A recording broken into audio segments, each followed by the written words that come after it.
Neighborhood Development Committee meeting to order. Madam Clerk, can you please call the roll? Alderman Cone. Present. Alderwoman Murphy. Here. Alderman Bosley. Alderman Narayan. Present. Alderman Todd. Here. Chairwoman Hubbard. Present. 5 present, you have quorum. So at this time, I'd like to bring the minutes from the December the 10th meeting before us to review.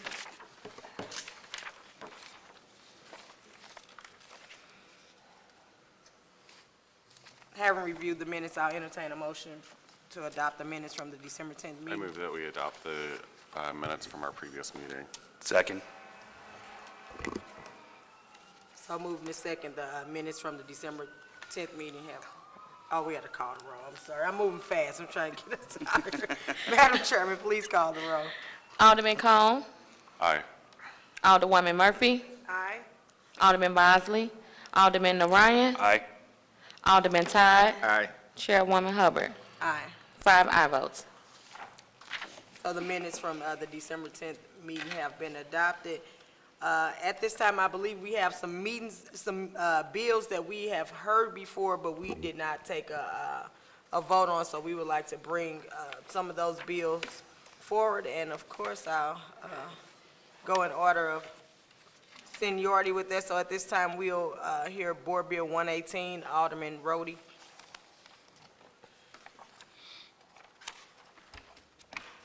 Thank you, Madam Chairman, members of the committee.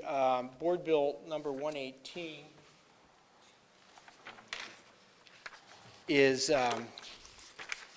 for one of our historic schools that has been vacant for, gosh, as long as I can remember, probably several decades. It was the Rock Springs School, and it has been in very, very sad and deplorable condition for decades. You can actually see it from Highway 40. It is up for potential redevelopment now. The acquisition cost is $1.8 million. Construction cost is $4.9 million. It's going to be used for office space, and they're requesting 10 years of 90% tax abatement for it. Okay, at this time, I'll take questions from the committee. Alderman Cone. Yeah, so Alderman, you and I have had conversations in the past, and you've told me on quite a few occasions that you're no longer providing tax abatement for projects such as this. So I'm just curious. I'm not sure where you got, we are not providing tax abatement for small scale infill residential housing in Forest Park Southeast, and frankly, almost any part of the ward as a result of the map. This is not a small-scale residential. This is an office project that will end up employing, have employees there, and so I don't ever recall having saying that I didn't support tax abatement for commercial projects. And, okay. So you are supporting tax abatement for large-scale projects in your ward? In accordance with the resolution that we passed, and this went through all the appropriate analysis, it came out as a 5-star recommendation. It's over $1 million, and I think it's in conformity to the resolution that we passed, which I intend to support. Okay. I don't have any other questions. Thank you. Alderwoman Murphy. No questions, thank you. Alderman Narayan. Just quickly, I know that I've dealt with one of these school building projects, and I know it's always hard to get a developer in there and to want to do something with it. So I'll be supportive of this, and I wish you all the best on this. Thank you. Alderman Todd. I don't have any questions. Okay, thank you. I don't have any questions. I would just like to commend you on your efforts. I'm currently doing a school building in my ward, Webster School, and these schools sit vacant a long time, so it's good when you can get people that are willing to invest and do the work, and with the possibility of a lot of our schools closing, I will anticipate that we'll probably see a lot of this in the future. I hope that we do anyway, so those buildings won't sit there vacant. So at this time, I'll entertain a motion to pass Board Bill 118.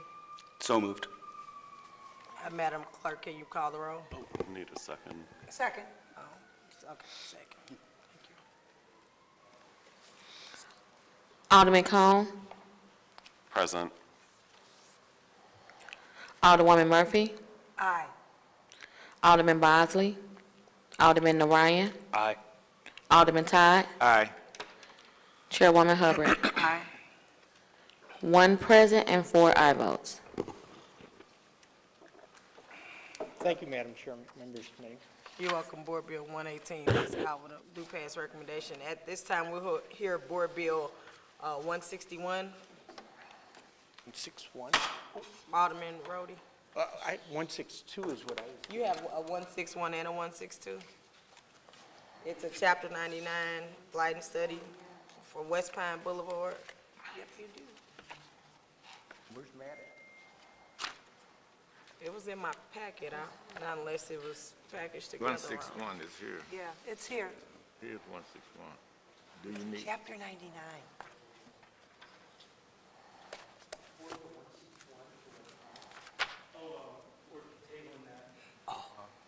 Project's no longer going through.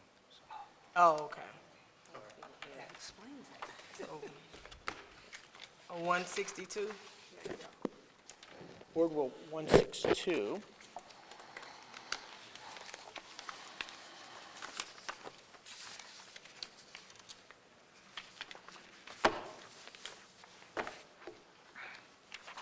Thank you. Madam Clerk, Madam Chairwoman, and members of the committee, this board bill's gotten a little attention in social media, and I think it's a mistake. It's there's a lot of misstatements about what this board bill is all about. It's actually a large development. There's a map there, and I think it's kind of important for folks to take a look at that map. It's a little hard to see there, but this would be at Van Eventer near 44. And so it would be, let's see if that would be kind of northeast, I guess, of Van Eventer and 44 by a little bit. So it's kind of hard to see on the map there, but as you see the hashed area, that backs up to some railroad tracks, and then McCree is the kind of southern street, and Van Eventer is on the east. And then it really doesn't show up on this map very well, but across from McCree is Highway 44, and along Highway 44 is the St. Louis City Water property, which is not part of this development. But if you can recall what that looks like, the elevation from Highway 44 looking down, you have the city's water department over there is a very visible site near an intersection with good access, and that will probably at some point represent a real development opportunity for the city. This is actually across McCree from it, and McCree is the kind of a tired street, older industrial, and these buildings have been vacant and full of graffiti for some time. There's environmental problems. And what's proposed here is a very unique dog park, yes, but it's something very unusual relative to the city. And then it represents an opportunity to do some other office and other commercial uses as well. The developer is here. Nicole, did you want to come up and kind of go through the project and kind of share with them what all's involved in this? I guess the dog park's getting all the attention, but there's actually much more to it than just that.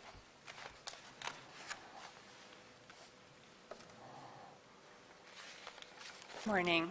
I'm Nicole Blumner. I'm with Green Street, St. Louis, City of St. Louis resident. And I have some brief slides here for you, so I have a copy for everybody if you would want to take a look at them.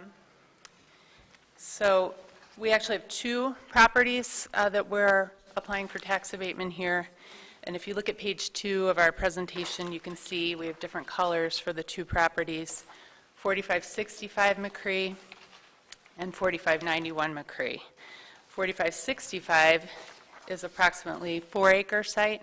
4591 is about 6 acres, so it's about 10 acres total in the project that we are working to develop. Page 3, you can see our site plan. The first project that we'll be developing is the one that Alderman Roddy referenced that has the Barquet Dog Park in the back half of that building. The backyard of the building will be actually where the outdoor space for that dog park. Then the front of the building is available. We're working on leasing that space, and then we have parking that we'll also be developing to serve both sites in our first phase of the development. If you look to page 4, you can see some of the existing conditions here. These buildings were developed in the 1940s, industrial uses that became obsolete over time. Cardinal was the last tenant who was in 4565. They relocated to Overland in 2019, and 4591 has been vacant for 10 years or more, and that one is a real eyesore at this point and really needs either to be completely rehabbed or torn down. We'll also be upgrading the utilities that serve these buildings, as well as sidewalks, driveways, and so forth, and really just completely freshen this area. So on slide 5, you can see our image for 4565 McCree. It's approximately $15 million in total development costs. We hope to add some mezzanine space into the front of the building and bring it up to about 57,000 square feet of total. About half of that is the Barquet Dog Park and Restaurant, which is currently in Kansas City and hoping to expand to St. Louis.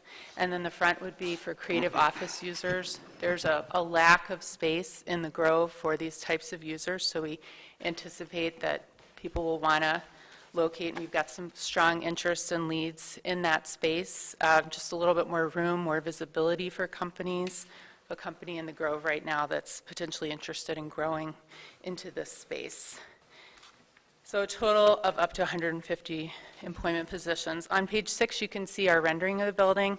Obviously, it's a huge transformation and really just brings a new image to this area that's really kind of a dusty, obsolete corner of the city at the moment.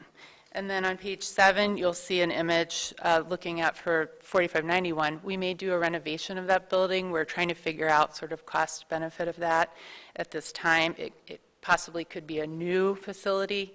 We had a group, a national group that does a kind of a destination entertainment that was interested, so that image is what you see there, but really at this point, we don't know, but we do anticipate a good level of employment there and a complementary use.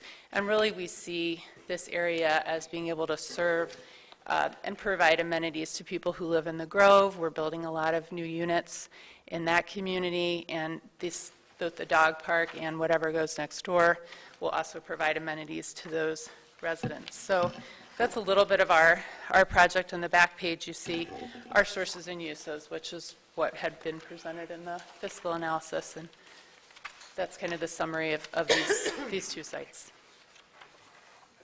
Nicole, could you go into, there's this, I think, a misnomer about the dog park, like it's just a little dog park. This is actually a bona fide business. If you go through and kind of, that has we anticipate a market area of 20 or 30 miles that we think that they believe people will be coming to that. Sure, that's a good point. So in Kansas City, they draw people from throughout the region. They draw people who are coming across the country who want to stop and give their dogs a place to run and play. It's membership based, so you can either buy a day pass or a yearly pass. And if it's a yearly pass, then you have somewhere you can bring your dog every day. It opens in the morning, and they have coffee, breakfast, full-service restaurant. They have lunch. They have dinner. They do a lot of events. They do adoption events every week for pets. They do entertainment and have a lot of different groups that come there. They can do private parties. The idea is it creates kind of one of those third places where people can come and gather. And if you're in an apartment or have a small yard, you know that you want to have space for your dog to really be able to run. So they'll have 2 acres. They have folks who actually monitor the dogs, so if there's issues, they can deal with that. They screen the dogs, for health, and before they let any one of them in. So it's well curated. Kansas City's been very successful. They've been open for about a year and a half, and they've had 150,000 dogs visitors and 200,000 people visitors. And you don't have to have a dog to go there. Anybody can go, just get a coffee, lunch, whatever it is, so. What kind of sales volume are you projecting? Oh, they're projecting, it's several $1 million a year in sales.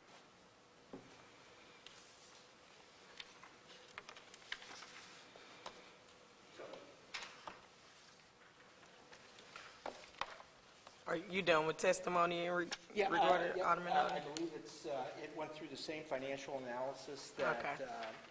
Other large projects have, and I believe I lost my cheat sheet here. I believe that got a 5-star rating. So at this time, we'll take questions from the committee. Alderman Cone? What is, on the sources of funds here, it says sponsor equity. What is sponsor equity?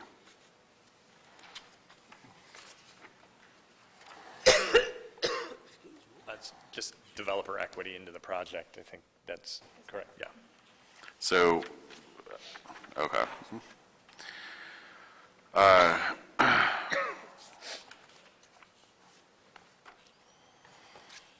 So this has a SID and a TDD, or one or the other?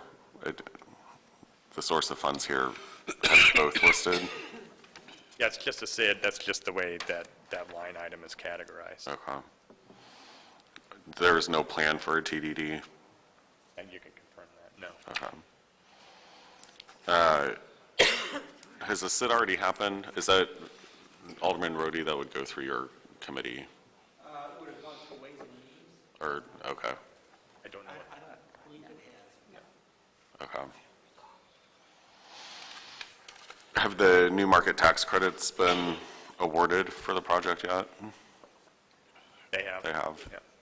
Okay. So, maybe I'm missing this.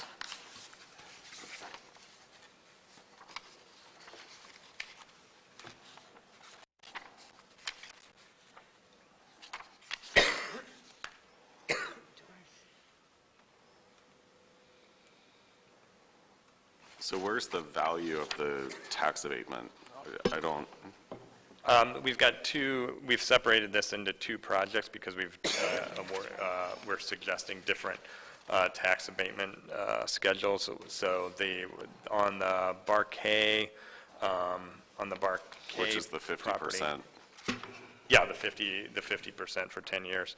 The present value of the incentive is 1.3 million, and on the other, on the 4591, it's 2.2 million.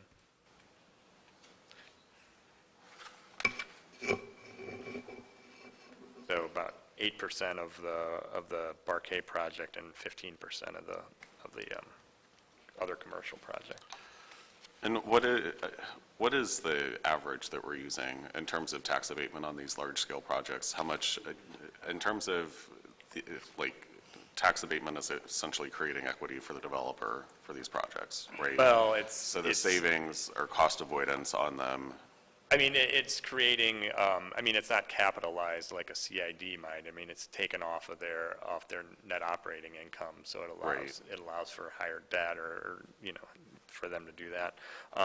But what do you mean, what's the average? so in terms of the amount that developers are saving off of the tax incentives, the tax abatement that would be offered versus the cost of the project? Well, that's the 15% off of the one and the 8% off the two of project I costs. believe what the Alderman's asking relates to the report that I've Yeah. been emailing back and forth to you.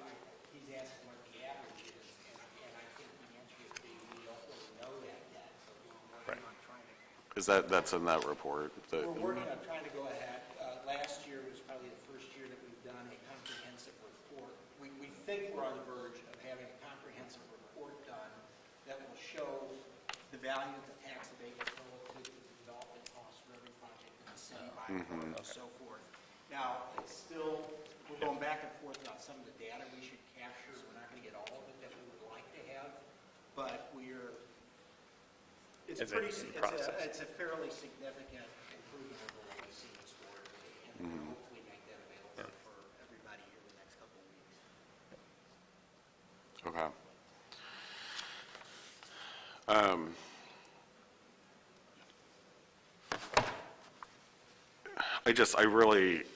I continue to struggle with the amount of incentives that are being utilized in our central corridor. Especially in an area, I mean, Alderman, your ward has seen hundreds of millions of dollars of reinvestment, and actually some would tout billions of dollars of investment over the last 10 to 20 years. It's jarring to me sometimes that we're still utilizing incentives in an area that continues to see that level of investment, where, you know, in areas on the periphery, you know, Southeast City, North City, even the near north side, we still struggle to see any level of development take place. So you know, I mean, and it's not just this project. It's, you know, we had the Shodo and Jefferson, the Lafayette Square project that was before us last year. That was 20 years of tax abatement that was being offered. You know, anything along this like Shodo corridor, I mean, it's just been going gangbusters lately, and we continue to offer incentives for an area that continues to see active investment. Not to mention, we have tens of millions of dollars in public money that's going to go in through, you know, GRG with the development of the Shodo Greenway. And so I'm at a loss as to why we continue to offer incentives of this size along an area that continues to see this level of investment. I mean, that's why we perform the model on these projects.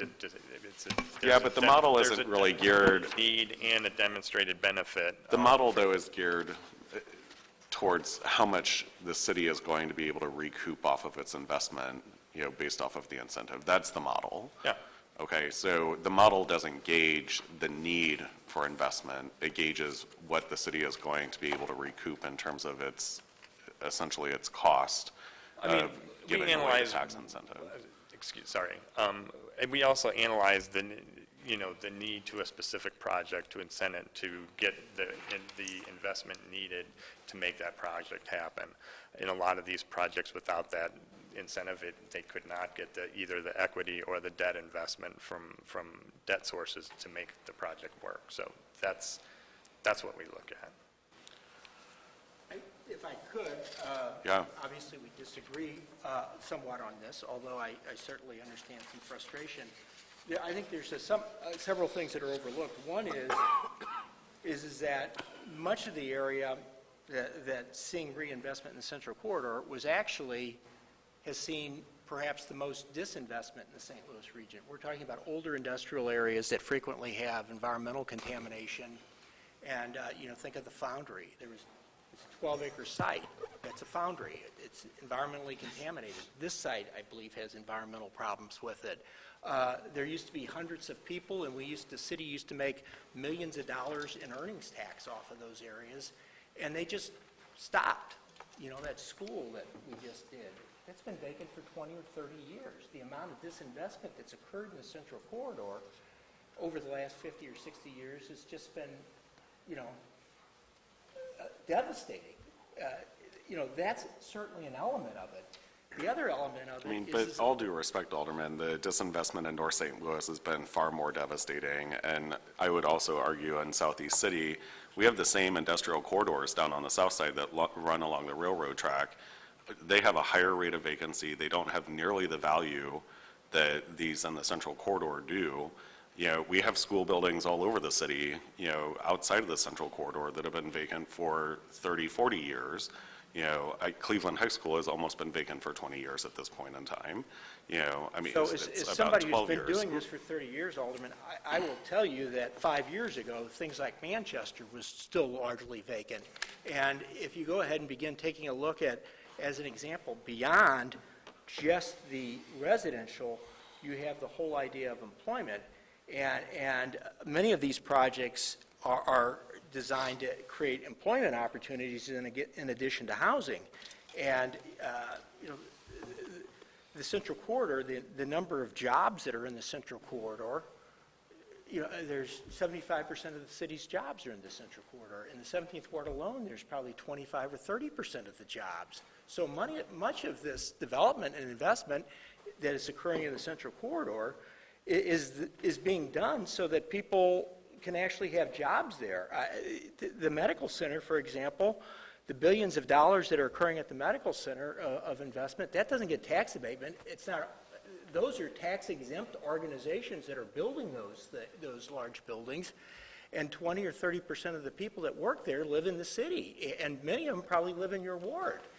And so when we go ahead and do these things, you know, the faster that, you know, this project gets done, the faster the next project next to it gets done. And we started out in the Central West End 30 years ago. We had a few blocks that were still in halfway decent shape.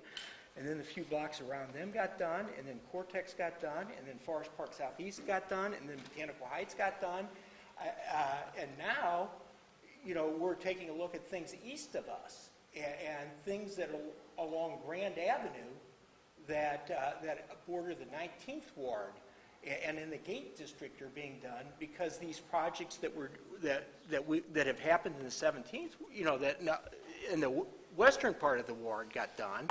And now it's spreading east, and you're seeing development opportunities in the 19th Ward that didn't exist 5 or 10 years ago.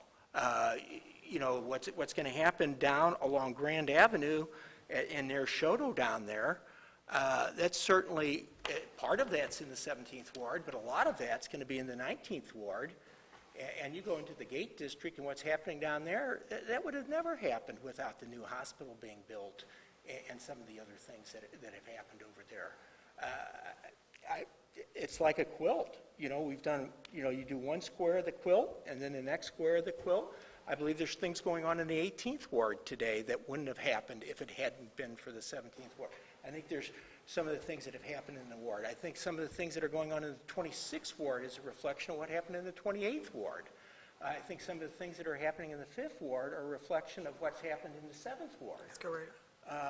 You know, I mean, it's, you know, the sooner that we get this project done, the sooner we run out of space, and the sooner that hopefully we get developers interested. I certainly empathize with your concerns in your area. I mean, I was there before. There was a time when I couldn't give enough money away to have somebody do something in Botanical Heights. But the challenge that I also have, though, Alderman, is that when we've had qualified developers that have come before SLDC, they have been told no for the exact same level of tax incentives that we've been offering in the central corridor for years, you know, and that's what becomes even more frustrating, whether it's a Chapter 353 or, you know, a 20-year tax abatement for, you know, a large-scale project. You know, these are all things that I have seen happen down here, you know, during my 11 years of, you know, tenure and service down here. And so, you know, it's exceptionally frustrating. I hear you, you know, and it's great to see this development happening. And certainly when it comes time for, you know, projects and we need to remain competitive with places, unfortunately, within our region, like Clayton or, you know, U City, Richmond Heights, Westport,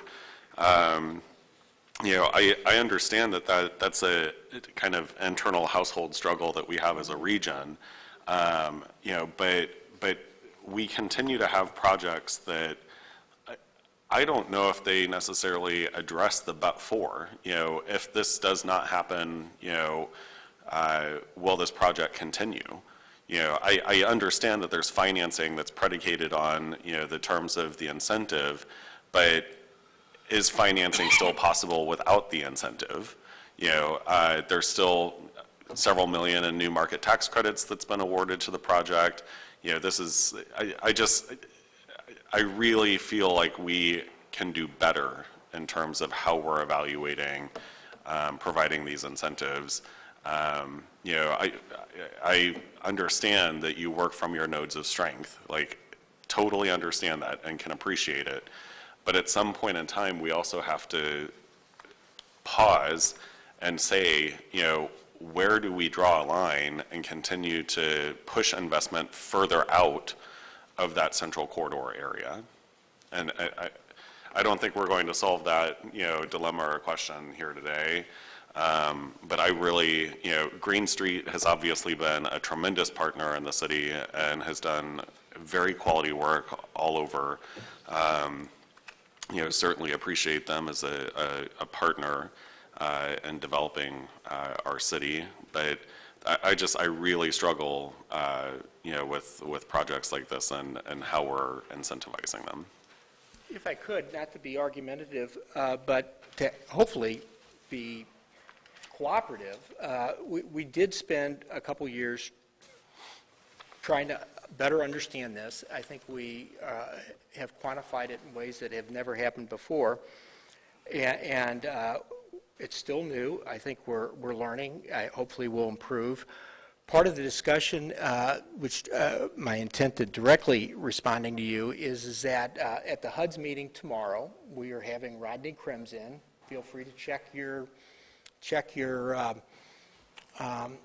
calendar letter, and he's going to explain to us what St. Louis Economic Development Partnership does, and as a specific topic, I'll be glad to share my emails. I'm going to ask him what St. Louis Economic Partnership can do to go ahead and start mediating some of this intra-regional competition for the use of incentives. And in my selfish view of the world, I think that municipalities ought to be limited to the use of the incentives based on the percent of their population below the median income for the region, as opposed to blight. Therefore, we could avoid the situation where St. Louis City is competing with places like Clayton or Chesterfield, which does not have their pro rata share of lower income residents, and therefore don't have to provide the additional services. So I would welcome members of the committee to join us, of this committee, to feel free to join us and sit in on that discussion tomorrow. But that's what I think would be the appropriate entity to begin facilitating a regional discussion on this. So, it's a concern. I think it's a valid concern, and as chairman of the HUD's committee, I'm trying to do what I can to do. Obviously, we can't go into municipalities in St. Louis County and tell them what to do, but kind of an interesting situation has developed.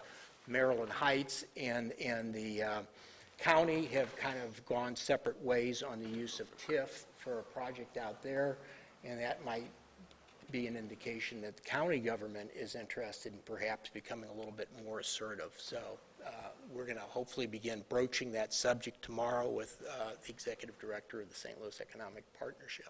Thank you, Alderman Roddy. Alderwoman Murphy. Well, and I have a Parks Committee that I have to chair across the hallway, so unfortunately I'm going to have to step out because we have a quorum over there. But, I respect Rodney Krem and the work that he's been doing, and, certainly appreciate, any efforts to continue moving in the right direction on that front. So, thank you, Alderman. Alderwoman Murphy.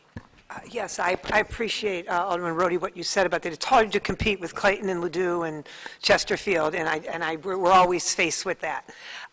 Just as a point, how long were each one of these properties vacant? Do we know offhand? Did I miss that?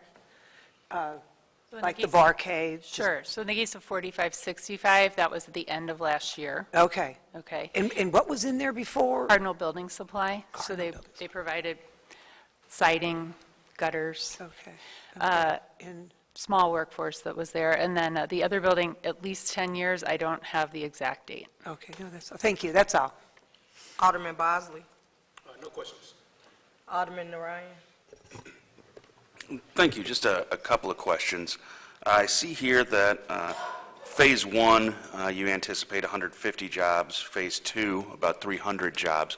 What kind of jobs are we talking about?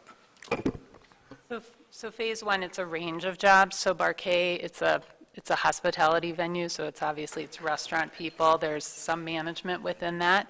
That's about 23,000, so it's about half of the building. The rest of it, where we have interest from office tenants, so those would be mid to high level professional positions. In Phase 2, it's a little harder to say because well, I mentioned we had that interest from the entertainment group. We don't have anything fixed there, so it could really range. If we can get some more traction on office users, that would be ideal. But I think, we don't really know yet. So the hope would be to have office space as opposed to another hospitality space? I think we're prepared for whatever comes our way so that we can just take advantage of whoever is interested, and we would love to have office. Sure. And then the dog park itself, I'm looking at just kind of the site map. Is that inside and outside, outside exclusively? It's correct. It's inside and outside, so you'll come in, there will be a check-in area, then you can go through to either an indoor play area or an outdoor one, and then the restaurant is separated. We've had pretty extensive conversations with the health department to make sure that there's no eating where there are pets that are off-leash, and that everything will work, from a health standpoint. But yeah, the idea is that, unlike in Kansas City, you really have something that no matter the weather, people can come there, and, so it will be a year-round operation. Perfect. Thank you. I have nothing further. Alderman Todd. I don't have any questions. Okay. So I would just like to add to some of what my colleague said, Alderman Cone. We, for so long now, we have expressed our discontent with so much happening in the central corridor and not in other parts of the city. But we do, in fact, know that, that's an economic engine of the city as well as downtown, and it has brought us a lot of jobs. But I get it, as an alderperson, when you have development come to your ward, it's like you and your ward, you're not trying to solve the city's issues. You're just happy to have the development. So I feel that the responsibility lies upon SLDC and the city to go above and beyond to start packaging these deals together where they will be more likely to want to build in North St. Louis opposed to the central corridor where they're running out of space and they're constantly building up, which is more expensive because they don't want to go across a street or two or go across Delmore. So I'm happy that we are continuing those conversations. I know that in the last couple of years we have done a big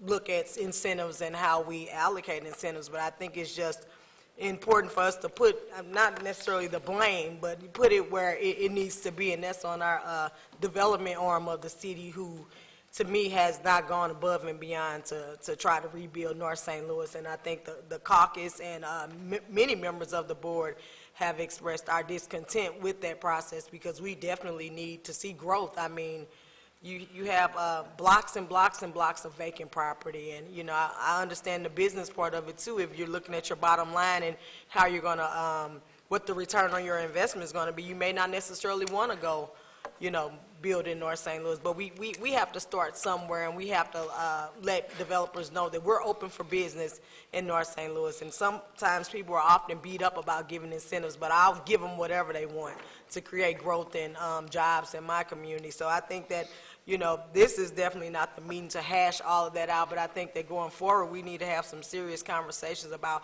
how we move forward as a city and how we create, just a better place. Because if you look at these maps, it's like one whole side of the city has more LRA property, and it's vacant, and it's ridiculous that it looks like that, and that didn't happen overnight, so we probably won't be able to change it overnight. But I think that we definitely need to do something. And, I know you get beat up sometimes, Alderman Roddy, and I'll probably be getting beat up like you in the future because I got a lot of good stuff happening in my ward, too. It's long overdue, but I commend your efforts because you've been very engaged in the development in your ward. But I do feel the concerns of all of us at the Board of Aldermen, when we talk about incentives in certain parts of the city. So with that being said, that's all my comments. I'll entertain a motion for passage of Board Bill 162. I move we pass, go ahead. I move we pass Board Bill 162. 162, I would do pass recommendation. Second. Madam Clerk, can you call the roll? Alderman Cone. Alderwoman Murphy. Alderman Bosley. Aye. Alderman Orion. Aye. Alderman Todd. Aye. Chairwoman Hubbard. Oh, aye. I was trying to remember. Like, okay, Board Bill 162 is out with a do pass recommendation. At this time, we'll hear Board Bill 123, Alderman Vollmer. Thank you, Madam Chairman, membership.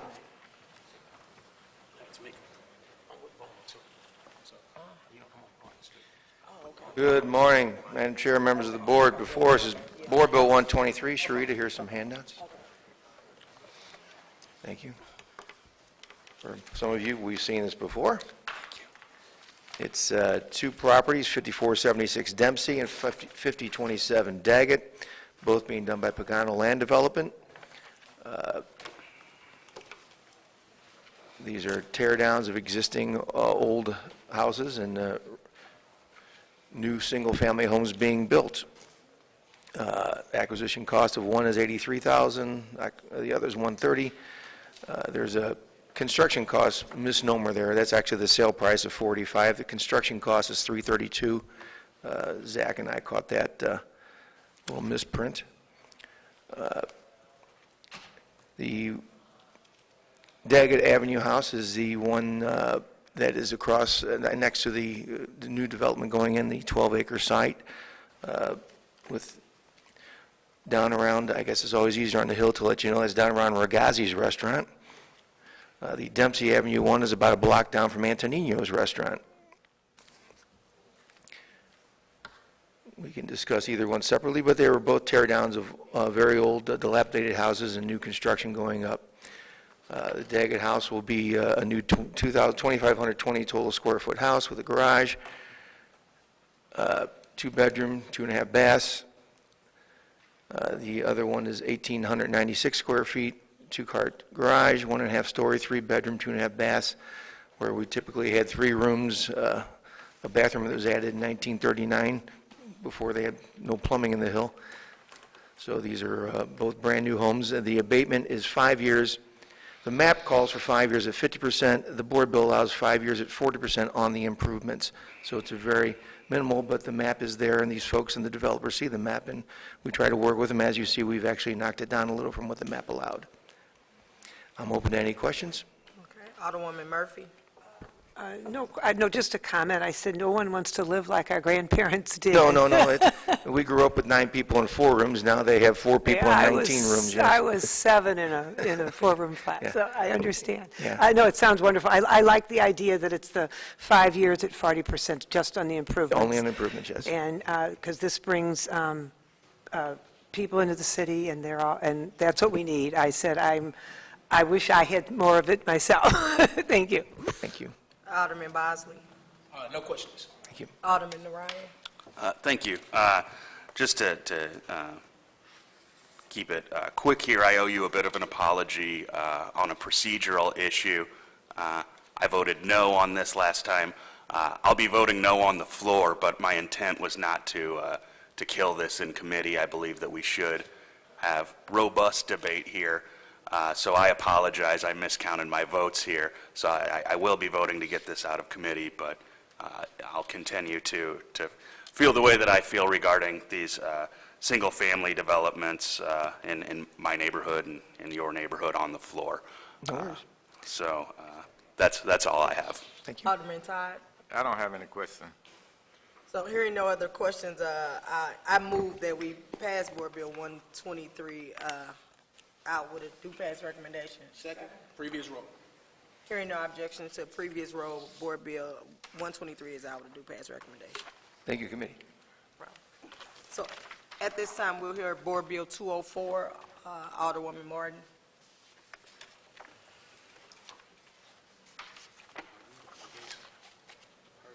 Good morning, thank you. I just left my sheet over in the Parks, or my packet over in the Parks Committee. Would you like time to go get it, and we can hear Alderwoman Hubbard's first, or? I think it's pretty good? simple. Okay. Thank you, though. This is property purchased by Carondelet Community Betterment Federation, which is my CDA in my ward, or the CDA, not mine, in the 11th Ward. And this is right at Loughborough and 55. This is a house that faces the highway and Loughborough Commons, so when you get off the highway, you'd pass it. They were able to purchase it, totally gut and rehab it, and then they would like to sell it. It's not a particularly what I would have called a desirable property for most people, but because the way CCBF operates, they're able to do this. So I fully support this. So at this time, we'll entertain questions from the committee. Alderwoman Murphy. Yes, Alderman Martin, is this a single-family home? Yes. Okay, thank you. It's the one with, it has a for sale sign in the front yard. Was that all you had? Okay. Alderman Bosley, No questions. Alderman Narayan, No questions. Alderman Todd. No question. Hearing no questions, I'll entertain a motion for passage of Board Bill 204. I move that we pass Board Bill 204 out of committee with a due pass recommendation. Second. Previous roll. Hearing no objection to previous roll, Board Bill 204 is out with a due pass recommendation. Thank you. Thank you. Board Bill number 209, Alderwoman Clark Hubbard. Good morning, Madam Chairman, members of the committee. Board Bill 209 is an abatement bill for 5258 and 5268 Maple. I have some handouts on it. Chris Kaliza and Guy Slay are the developers. I personally went over, put on a hard hat, and went through these properties with them. I'm excited about the work they're doing over there. These properties, one of them has been vacant for over 20 years. The other one has been vacant for almost a decade itself. They have become extreme problem properties right there on the corner. Trap houses, if I can find a better word for them. They were horrible, and they are over there doing an amazing job with the properties. And Alderman Narayan, I did ask your but-for question, and they said but-for. They wouldn't, they believe they wouldn't have been able to do the work they're doing, especially the level of work they're doing to the properties without this abatement. So I ask for your favorable consideration and a due pass recommendation. At this time, we'll take questions for the committee, from the committee, Alderwoman Murphy. Yeah, looking at these pictures, you can tell they were beautiful buildings. And they so were. they're going to, they're being rehabbed, and they will be the same single-family? Yes. Whatever. Oh, that's wonderful. Congratulations. Alderman Bosley. No questions. I'll make a comment, though. Man, these buildings suck. They look really bad, but as we all experience these in the ward, so I know you're excited to see somebody finally put some money into them and do something amazing with them, so good job. Good luck. Thank you. Alderman Narayan. Thank you. Thank you for asking the developer that question, first off. I think we need to be doing more of that in general. And just a quick comment, having had the opportunity to go with you through your ward, it was great to see the beautiful architecture you have in your ward. You have one of the most beautiful parts of the city, and it's great to see the reinvestment coming in and not looking to tear down Absolutely. this beautiful old architecture, but looking to build on it and make that part of the city, hopefully, what it once was, with a thriving part of the city that's full of beautiful buildings. So keep up the good work. This definitely has my support. Thank you. Alderman Todd. I don't have any question. I just think those are beautiful buildings. Thank you. I have one quick question. I definitely congratulate you on being able to deal with some eyesores in your ward. What was the acquisition cost? Was it, am I reading that right? Was it $1,000, or what was the acquisition cost? Which one? Let's see. On the 5258 Maple, 5268. Yes, they were previously LRA properties. Oh, okay. Yeah, well, that was a very nice deal to get that building for $1,000. One was, I believe 5268 was subject to fire several years ago. Oh, okay. Hearing no further questions. You need to say her name?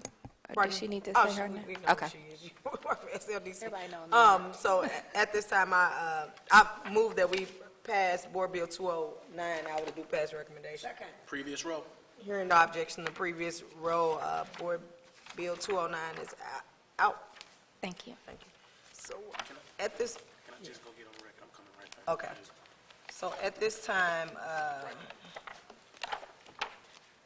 we're down to the members of the committee out here, Board Bill 201, I think Alderwoman Murphy, you'll be handling that for Alderwoman Howard. I certainly will. Thank you.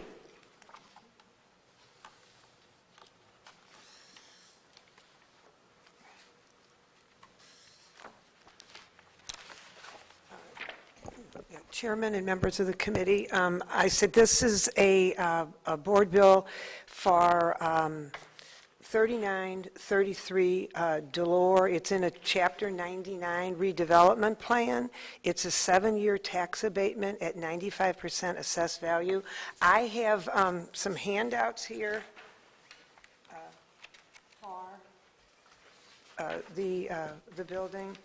I said they purchased it for $150, and they put in $70,000, and they're going to be asking about $169 for it.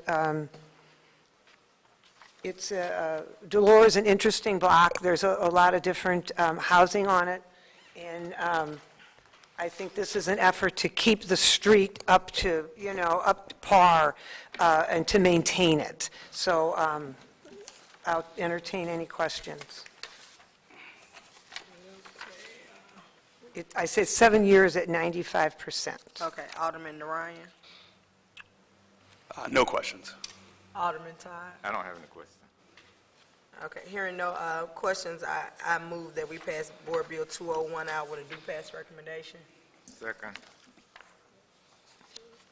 Thank you. Any objection to previous row? No objection. Okay, hearing no objection to previous row, Board Bill 201 is out with a due pass recommendation. And so at this time, we'll hear Board Bill 197, Alderwoman Murphy. Oh, there you go.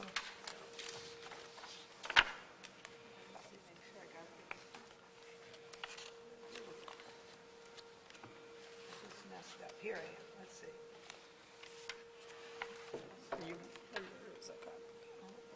Well, I don't know what to do with the pictures. Here, I'm at the wrong desk. I'm sorry. Okay, there you go. It's okay. It's all good. 197. Okay. Chairman and members of the board, this is a board bill similar. It's in a Chapter 99 redevelopment plan, and it is 3808 Wilmington, and we are asking, and it qualified for 5 years at 50%. Again, I have some handouts for you. It was vacant for a long time. I believe there was a family death, and no one wanted to take responsibility for it. The first picture in the front really doesn't show what bad shape it was. It's too far away. You couldn't even see the front steps. It was vacant for so long, and there was sewer trouble, and since the house was vacant, that went on for quite a while. And that's the backyard. You can get a little better idea. It's on a wonderful block, a corridor block, a central corridor block through the Holly Hills neighborhood, and it's very important to me that we keep that, maintain that block. And this was just beginning to be an eyesore. That was, I got a lot of calls on, and we had to deal with the water department a lot because of the vacancy, and I'm really pleased to be able to see this come back on board. And I don't know if the developer is here. I don't think so. But anyway, I'll entertain any questions. Okay, Alderman Narayan. No questions. Alderman Todd. I don't have any question.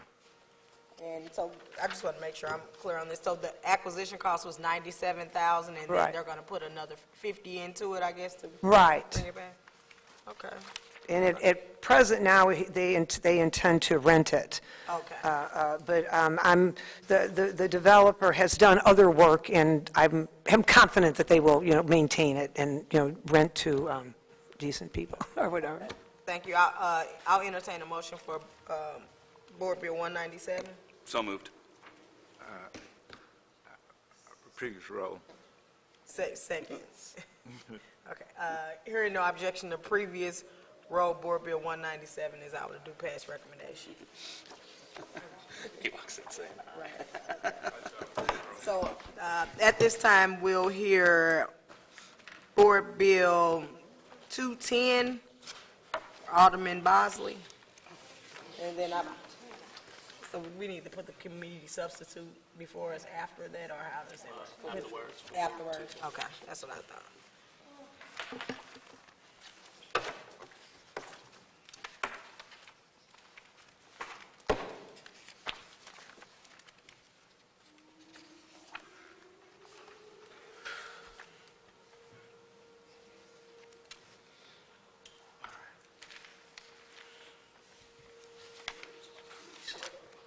Committee sub. Good morning, members of the board, members of the committee. All right, here are the handouts.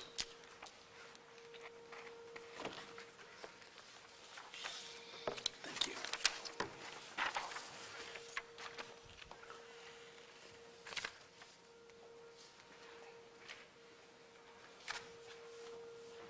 All right, this is for a redevelopment plan, or redevelopment right at Jefferson Gamble. If you are familiar with an old club named Spruce, it has switched hands multiple occasions. This building has been empty for, I think, at least 5 years, bare minimum. I remember when I was a teenager, I went there a few times. And then when I became an adult, it was closed. So this is right down the street from the NGA. As you know, that shall be probably hundreds of millions in dollars invested over the next 5 to 10 years.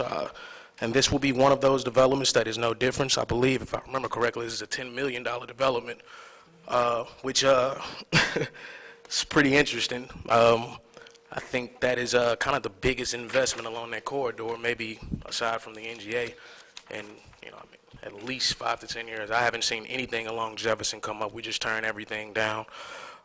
So the project is in connection with Rise and Doorways. They have offices inside of the Central West Stand. They also have housing in the 19th Ward. What they do is house HIV patients, and if you'd like them to come up, they can explain more about what it is that they do. So the goal is, though, to put their headquarters right there on Jefferson, and that is what this building is. It'll be a headquarters for Doorways. We'll have apartment buildings on the inside, also some storefront spaces and office spaces. It's for 10 years at 100%, and another 5 years at 50. Altogether, we're looking at about $2.2 million as far as what the tax abatement is worth. Okay, and so at this time, we'll entertain questions from the committee. Alderwoman Murphy. No questions, just a comment. I agree, it's so nice to see new construction coming up in some of those areas where all we've been doing is tearing things down. So I say congratulations. Thank you. I'm sorry, before we get ahead of ourselves, would you all like to come up and just speak on behalf of the bill? I know this is definitely a huge project, and it definitely will be an asset to my ward as well. If you could sign this sheet and tell us who you all are, and then we could, I guess, properly ask questions if we may have. Good morning, committee. I'm Opal Jones, President and CEO of Doorways, and I have Rick Bonish here with me with Rise Community Development. Yes, so we're very excited to present this to you today. As you know, we're embarking on a brand new service model for Doorways, which we think will be a national model and replicated across the United States, where we're pairing housing for our most vulnerable citizens with a services home, inclusive of behavioral health, employment, and various housing and supportive services to people living with HIV, but also expanding those services available to the broader community as we reach a full implementation of this project. What you have in front of you is Phase 1, which is 50 housing units, and our new programmatic and administrative headquarters, which will be moving from the Central West End down to the Jeff Vanderloo neighborhood, where we already have a campus available to our residents presently. So this is a block away from where we already are in that neighborhood, and we're just excited to expand upon our footprint that's already in that area. Okay, thank you. Would you like to offer anything, sir? Thank you very much. My name is Rick Bonish. I'm with Rise Community Development. The only one thing I would like to add to this is that the question of the but-for test comes up a lot in terms of providing incentives and that. And the tax credits that make this project possible or awarded to the state of Missouri, Missouri Housing Development Commission. And that's one of the questions they look for in terms of leveraging a partnership with local jurisdictions to help catalyze projects. So what this incentive does is help gain the approval of the overall financing and support for the project. Thank you, and I have a quick question, make sure we're handling the business properly. So it looks like the summaries are the same. Can you speak to the committee substitute as well? Yeah, I'd say exactly what they are. Can I have the committee sub in front of me? I'm sorry. There are two changes in the plan. If you go to the plan, which is... And so are you presenting the committee substitute now? Because if so, we need to bring it. No, I was just for us. going, I can, however you want it. I mean, I know we have to bring it up after we pass this out of committee. Before. Okay, I'm sorry. Right. Right, so we discussing it now? So we're housekeeping. I'm still a rookie at this chairman stuff. So you're discussing just the regular 210, right? Right, and then we And discuss so, and you want to CS. talk, so we have to bring the committee substitute before us, and then it would be 210, what, as amended, or committee Committee sub? sub. Okay, Right, and then we pass it out. okay, so I'll entertain a motion to bring a Board Bill 210 committee substitute. So before the moved. committee. Okay.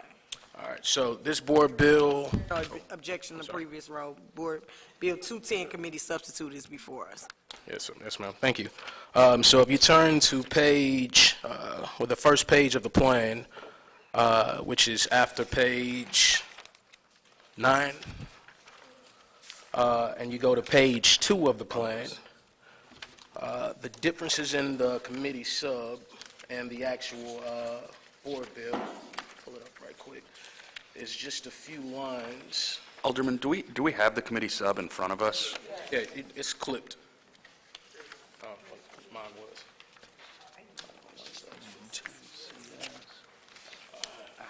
My mistake. Oh, yeah, she put it in there. Oh, perfect. All right, so if you go to Section 2 in proposed zoning, you'll see there's 2 lines in proposed zoning, and for the committee sub, there's 5. It is, if I remember correctly, okay, yeah, go ahead. I know one of them is for sidewalks. The planning department. Could you come in front of the mic for us, sir? The planning department asked for more detail in the redevelopment plan, so that's what led to the committee substitute, and it provides for 3 areas. It wanted detail on land use, the detail on zoning, and detail on circulation. And working with the planning department well, really mainly the planning department and the aldermen and the community, there was, since part of the project is to vacate that 1 block of Stoddard, they wanted to preserve pedestrian access from the neighborhood to the west out to Jefferson. So that sidewalk was added. That circulation features in the committee substitute. On the zoning, the planning department wanted to speak to the rezoning request that's in the works at this time also. At the present time, the site is zoned 3 different classes, CG combined and F. And there's a request in with Mary Hartburton right now to rezone the whole site G.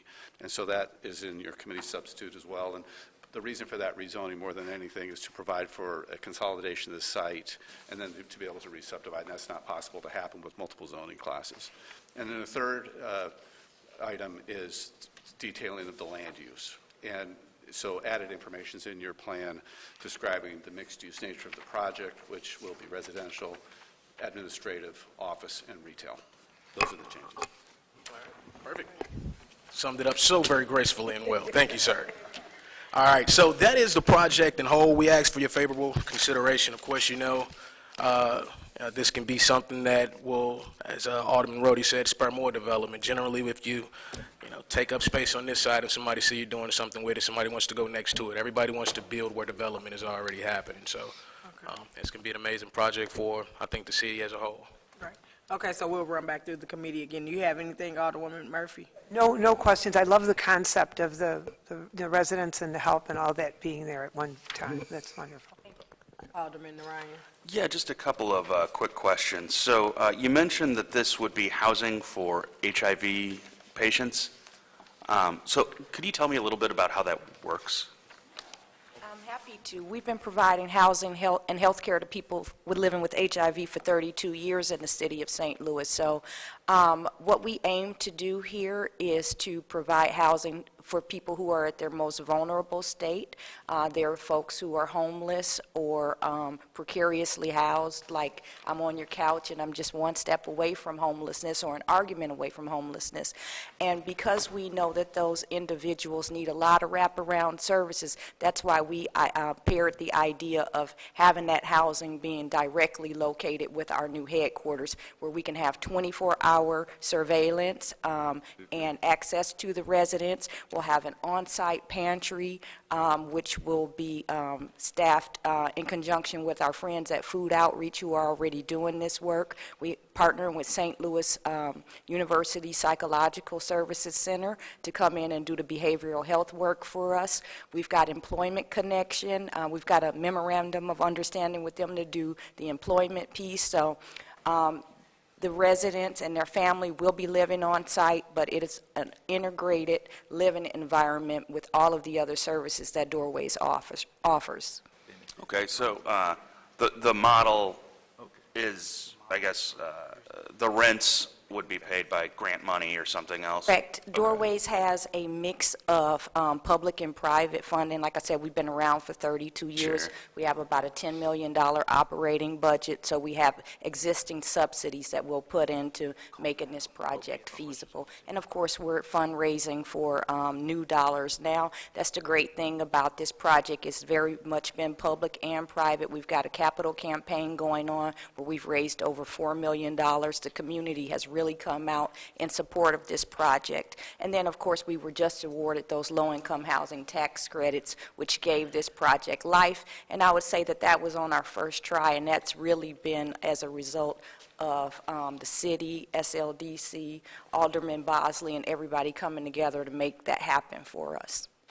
And then could you tell me a little bit about the jobs that you anticipate going into the office space? Yeah, so folks like me will be moving from the Central West End down there, as well as our supportive staff right now. So I anticipate that about half of the jobs that Doorways has, we have 76 employees currently, will be moving there, and initially we'll have at least 10 more because we'll be staffing that 24 hours a day. We'll be bringing on behavioral health professionals. So it's a range of roles from high-level executives down to the folks who will be hiring for custodial and maintenance for that site. And it'll just be the one business operating out of the office space. It won't be numerous. So Doorways will occupy the main site, and then we have 2 retail locations also, where we're calling retail A and B on there.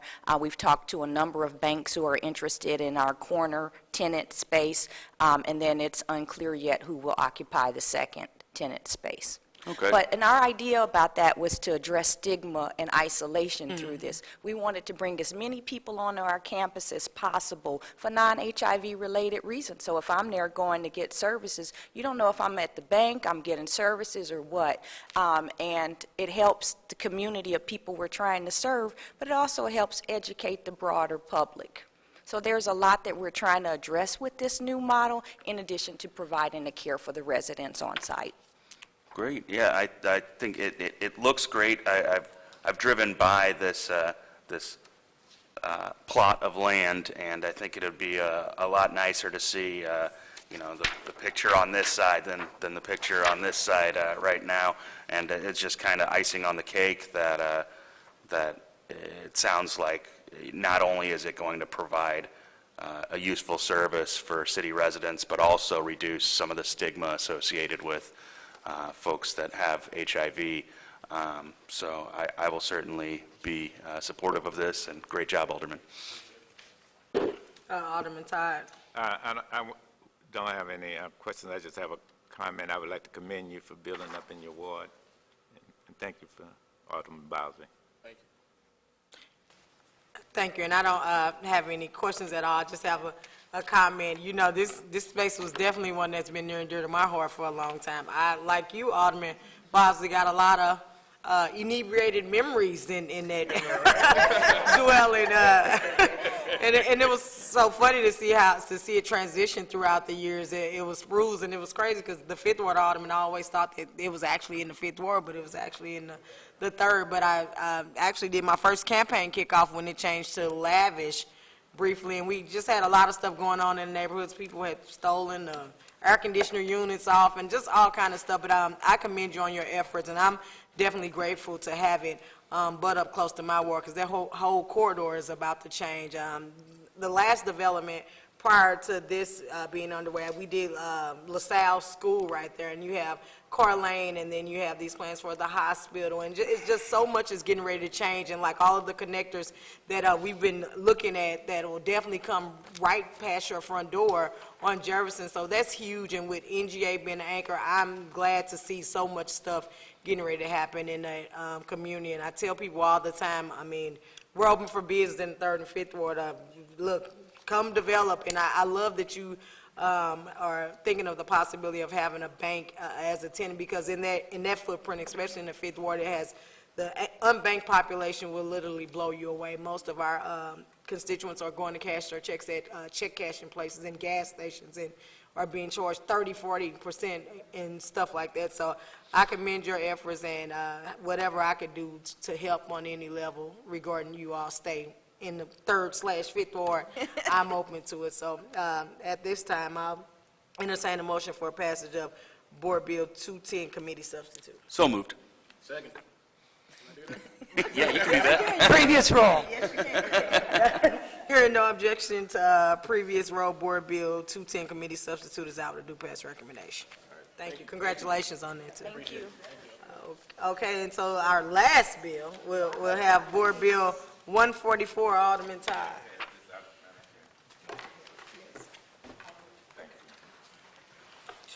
This is a committee sub also. Yes. Okay.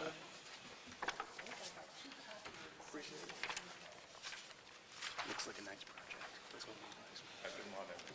Good morning, Madam Chair and Honorable Board of Alder People Committee, Neighborhood Committee. Board Bill number 144. This board bill seeks to approve Chapter 99 Redevelopment Plan and Blighting study for the 3765 Lindell Redevelopment Area. This board bill will allow up to 10-year tax abatement and at 90%. Would you like to come up and explain? Our developer will come up and explain it while he's on his way up. Okay. Okay. Thank you. And if you could sign our sheet and tell us who you are and state your name for us, I'd appreciate it. Yeah, it's 2 of them. Okay. So we have to do the same thing. Okay. Thank you. Usually we just put some.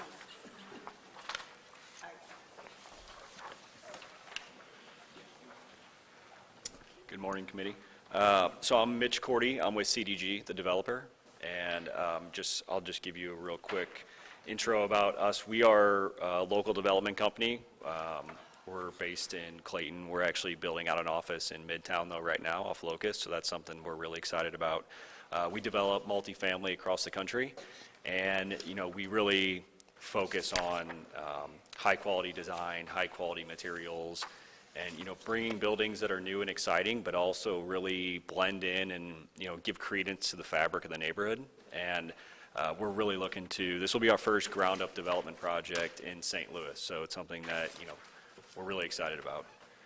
Right now, and I guess I'll just go through the whole project and talk about what we're doing. So right now the building is, it's being used by the Oddfellows. It's a fraternal lodge, so we own the building, but they use it like once a month, I think, just to meet. So other than that, the building is vacant, and it's been renovated several times and added on to several times, not for the better, unfortunately. So, excuse me, but so we are looking to bring a new ground-up development that would be, 79 units, targeted towards young professionals, professors, grad students, things like that. We're bringing a real diverse unit mix as well, to provide a number of different opportunities, some different price points to really allow for opportunities for a range of, demographics to have a new place to live. You have a lot of students that graduate that end up moving out, and I think we're trying to, give those people a place down in Midtown where they can have somewhere to stay in the city after they graduate. So other than that, we're, obviously right now the building is vacant and, there's really no activity there. And I think one thing we're looking forward to, and we've talked, with Cultural Resources and Grand Center, and something everyone's excited about is, bringing 160 new people down to that area and really adding some excitement and vibrancy, making it a more active streetscape, bringing all those people who also bring, dollars into the neighborhood. I think we've seen, something like people spend, I think the average resident spends like $12,000 a year. So on this building, you're looking at $2 million potentially that could be coming into the neighborhood. Over 350 jobs estimated during construction. And then obviously right now, the building was not on the tax roll. It was nonprofit, so that would be another benefit for the city as well. Okay, thank you. So at this time, I'll entertain a motion to bring the committee substitute before us, and then you can discuss that. So, I move that we bring Board Bill 141 committee substitute before the committee. 144. 144 committee substitute. Second. Matt Bauer from, can you please call the roll? oh, sorry. Previous roll, okay. We have to say it for the cameras. Okay, thank you. Matt Bauer from SLDC. I'll explain a little bit why we have a committee substitute, and also I kind of just want to, this is a prime example of kind of what John and I do when we model projects and what we're trying to do at SLDC. So I'd like to take a couple minutes just to explain that. Originally, Collegiate Development came to us with a proposal to renovate or completely rehab the existing building into how many apartments? It was like 25? 22. Yeah. So 22 units, maintaining the existing building, and I believe it was surface parking too. Yeah. At that point, it didn't model as good as what we'd like to see and what we typically like to see. And that is actually displayed by the dotted yellow line on our financial analysis. So the blue line is what the neighborhood average project would expect to be bring to the city in tax revenue. So we were just below that. But given the challenges of the development, we went ahead and approved a 5-year at 50% abatement to just get the project done, but suggested that they look at another option, and because the building was not like wasn't the best appearing building, is to consider tearing it down and building something more substantial. I think what we modeled was if they could do 50 to 60 units, it would score much better and be a better asset to the neighborhood. Through that process, they did look at their numbers and decided to come back and look for and do a ground-up new construction with demolition of the building. Because of the expense and also adding in-building parking, the amount of tax abatement increased to 10 years at 90%. And I think what this case illustrates is if you imagine that dotted yellow line as even if they asked for no abatement in the original project, it would just extend pretty much along with that blue line. But because we were able to, and I think it would have been heralded as a great success because we were able to reuse an existing building in the neighborhood without using tax abatement in the central corridor. Now we're doing 10 years at 90%, but as you can see on the graph, it's a significant benefit to the city as a whole from tax revenues, even though we've increased the amount of tax abatement. So I think as we talk about the use of incentives, I think a lot of times we focus on the incentives and not the benefit that these projects bring back to the city.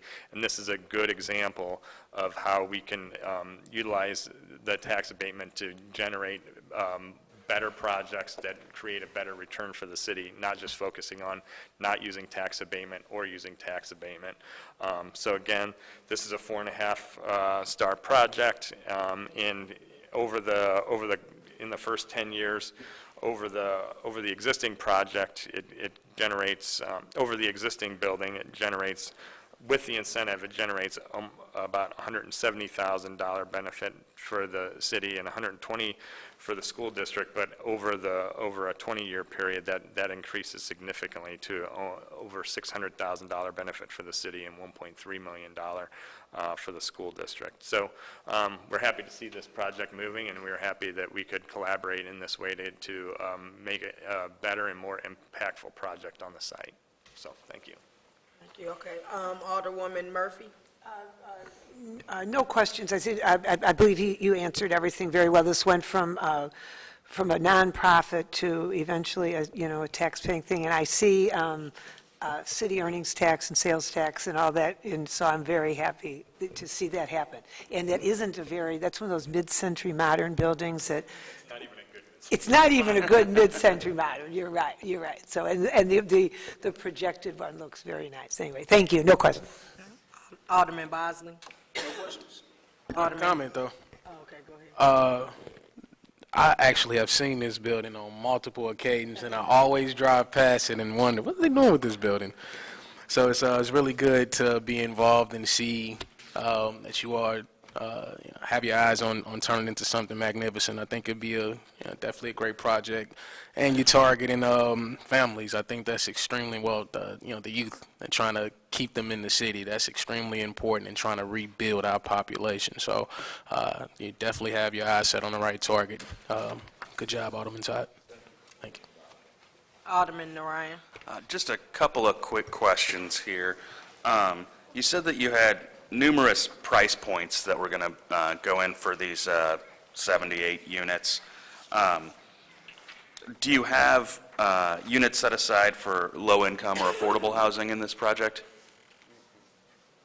No, we don't. I think one way that, well, there's a couple different ways to address it. I guess one, we feel like, and we're seeing this, the affordable housing issue coming up across the country in every market we're in. And, one thing we really look at is the need for additional supply as one way. A lot of people, there's a really strong demand to live in Midtown and, live in the Central Corridor. And I think that's really driven prices up because of a lack of supply. So one way is really just bringing the additional supply to the market to try and drive those prices back down and really level everything out.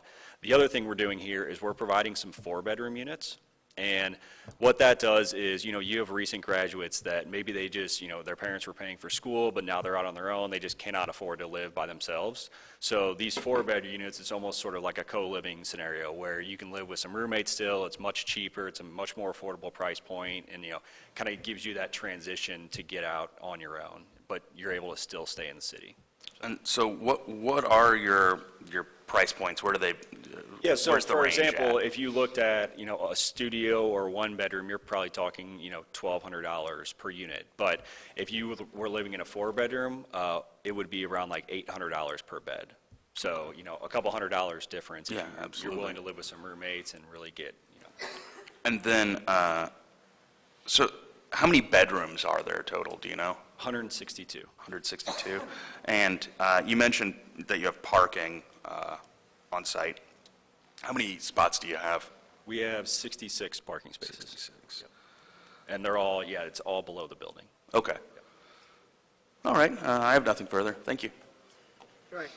I definitely think it's a good project. I congratulate you, Alderman Todd. It's kind of not awkward, but when you come before us with your bills, you have one of those wards, kind of like the 26. You have the affluent side, but then you have the other little side, so you're kind of somewhere in the middle, but I'm all for growth and residency downtown, and I get the rents. I mean, people in that community, if they go to school or whatever, their parents probably can afford to pay $1,200 a month, whereas $800 a month in my ward, woo, you live in lavish, so it's just, right, so it's just, I guess, I don't know, tale of two cities, but I commend your efforts, because I think whereas we get beat up about incentives all the time, people have to look at, population and those people spending their money, people earning money, which goes to our earnings tax and stuff like that. So I think it's a good thing, and I commend you. And I know you said you were a new developer to the area.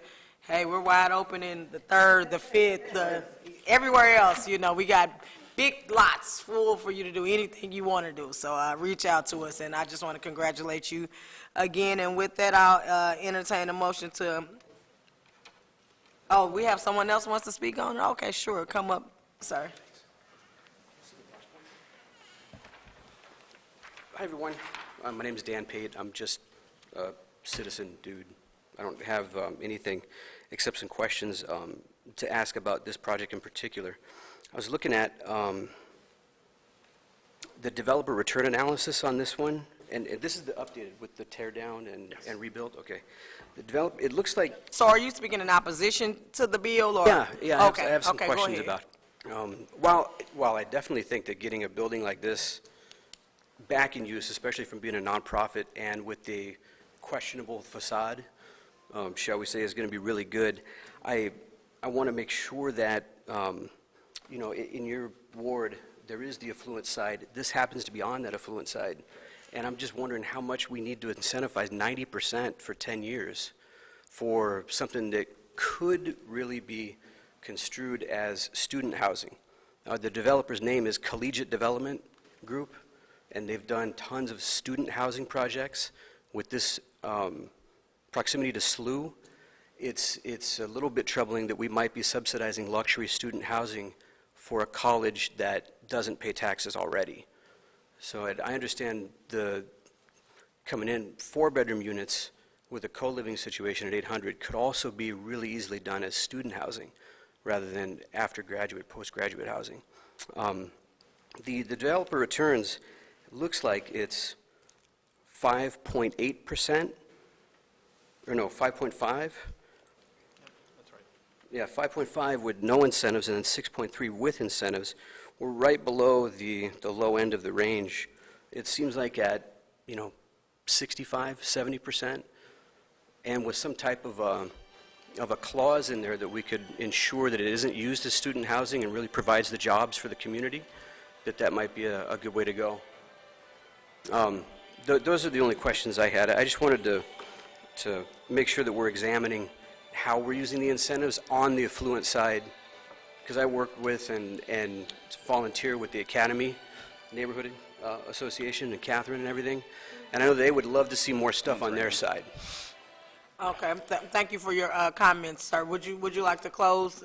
Alderman I would just Todd? like to thank the chair, Madam Chairwoman, and the committee for hearing the proposal.